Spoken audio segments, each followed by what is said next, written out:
Ils quittèrent Dunkerque pour la Laponie voilà plus d'une année, pour apporter des conclusions claires quant à la forme de la Terre, enfin.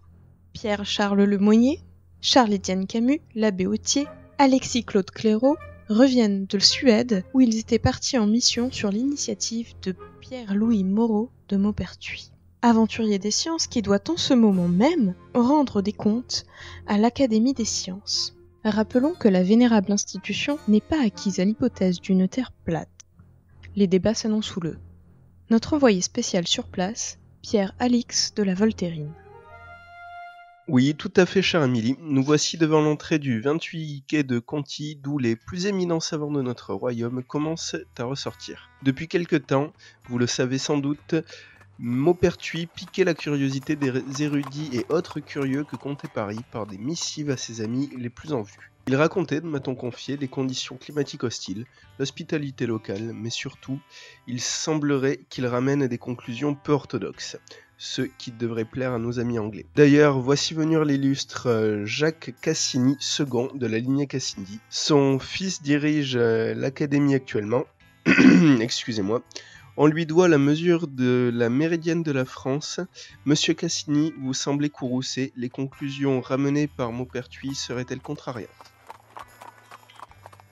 Contrariantes? Mais voyons, comment peut-on faire de la science quand un beau parleur aux mesures incertaines donne raison à l'Angleterre? C'est un scandale. Vous voyez, Émilie, la question n'est pas encore tranchée. Il faudra encore beaucoup de débats avant de savoir quelle figure de la Terre doit-on décrire dans les livres. C'était Pierre Alix de la Voltairine pour les Chroniques du Roi. Je vous remercie, Pierre Alix. Cette controverse entre les partisans d'une Terre oblongue, plus nombreux au sein de l'école cartésienne française, et ceux d'une Terre aplatie, issue de l'école newtonienne fortement représentée en Angleterre, n'est pas nouvelle. Revenons sur cette dernière hypothèse, jusqu'alors peu connue en France, et que le jeune Alexis-Claude Clairaut nous fait la courtoisie de expliquer. Lorsque l'on forme une bulle de savon, elle prend spontanément la forme d'une sphère parfaite. Et c'est pourquoi l'on peut aisément former l'hypothèse que notre planète est également une sphère parfaite. À la fin du XVIIe siècle, Newton expliqua que toutes les particules massiques qui forment la Terre sont maintenues ensemble, et forment ainsi une sphère suffisamment dense pour que nous puissions nous tenir à sa surface. La légende veut que sa théorie lui soit venue à l'esprit alors qu'il se reposait sous un pommier. Il vit tomber une pomme de l'arbre et comprit que les corps étaient attirés les uns vers les autres par une force ayant une attraction réciproque. Plus tard, il quantifia l'intensité de cette force. Elle varie proportionnellement à leur masse et de manière inversement proportionnelle au carré de la distance qui les sépare. Il s'agit de l'attraction gravitationnelle de pesanteur que Newton décrit dans son ouvrage Philosophiae Naturalis Principiae Mathematica. Cet ouvrage est, en partie, établi sur les travaux de l'astronome hollandais Johannes Kepler qui décrivent l'existence d'une force due à la rotation de la Terre qui tend à mettre éloignés les objets qui tournent autour de la Terre.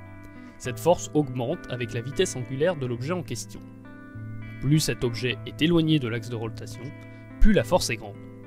Newton imagina donc que les points situés le long de l'équateur, à la même distance du centre de la Terre que les pôles, mais également les plus éloignés de l'axe de rotation, subissent une même attraction gravitationnelle, mais une force d'accélération plus grande.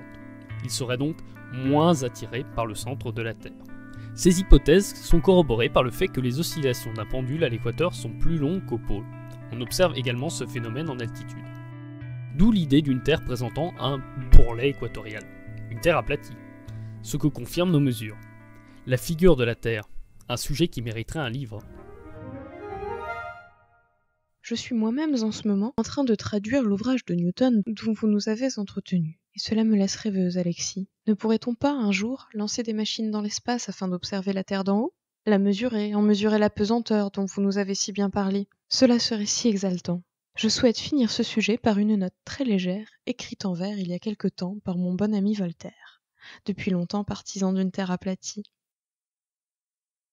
Vous avez confirmé en ces lieux pleins d'ennui ce que Newton connut sans sortir de chez lui.